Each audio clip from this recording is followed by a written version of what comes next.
یزید پلید کے بڑے بڑے سیاہ کارناموں میں سے ایک سیاہ کارنامہ یہ بھی ہے کہ اس نے سیدنا امام حسین رضی اللہ تعالیٰ عنہ کی شہادت کے بعد اور مدینہ پاک کی بے حرمتی، قتل و غارت گری کرنے کے بعد اب یہ مکہ مکرمہ کی طرف چل پڑے۔ اب یہ راستے میں ہی تھے کہ مسلم بن عقبہ کو موت آ گئی، لیکن ان ظالموں نے اس کے مرنے کے بعد بھی یہ لشکر کو روکا نہیں، بلکہ یزید کے حکم کے مطابق حسین بن نمیر کو اس لشکر کا سپہ سالار بنا دیا گیا۔ اس نے جنگ کرنے کے لیے لشکر لے کر مکہ مکرمہ آ گیا۔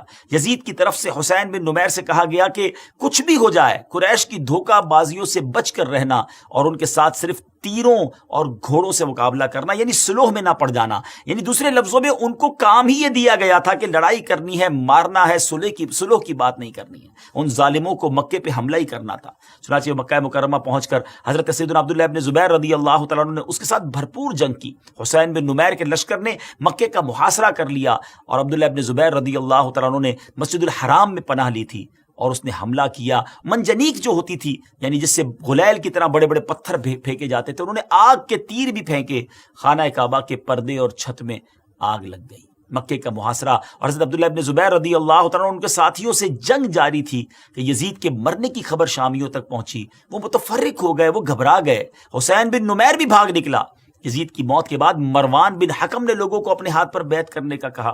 جب مروان بھی مارا گیا تو عبد الملک بن مروان نے اپنے ہاتھ پر بیعت کرنے کا اعلان کیا اور حجاج کو ایک لشکر کا امیر بنا کر پھر مکہ مکرمہ روانہ کیا۔ ان ظالموں کو چین نہیں آتا تھا، وہ پھر مکے پر انہوں نے بھیجا۔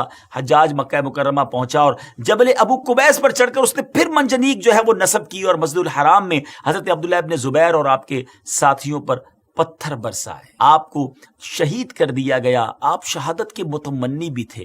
آپ کے دل میں یوں سمجھیے کہ شہادت کا جو شوق تھا وہ موجیں مارتا تھا۔ آپ نے اپنے ساتھیوں کو یہ کہہ دیا تھا کہ ہتھیار ڈالنے نہیں ہیں، جان جاتی ہے تو چلے جائے، کعبے کی حفاظت کرنی ہے اور ان باطلوں کے آگے جو ہے وہ سر نہیں جھکانا ہے، ان کے ہاتھ پر بیعت نہیں کرنی ہے۔ سیدی اعلیٰ حضرت کے ایک شعر پر اختتام کروں گا۔ وہ فرماتے ہیں کہ کروں مدح اہل دول رضا، پڑے اس بلا میں میری بلا، میں گدا ہوں اپنے قریب کا، میرا دین پارائے نہ نہیں۔ ہمارا دین روٹی کا ٹکڑا نہیں ہے کہ اس کو سیل کرتے رہیں، اس پہ کمپرومائز کرتے رہیں، جیسا دیس ویسا بھیس۔ یہ عجیب سا جملہ ہے۔ نہیں جناب، جیسا بھی دیس مصطفیٰ والا بھیس، سنتوں والا بھیس، یہاں عاشق رسول والا بھیس۔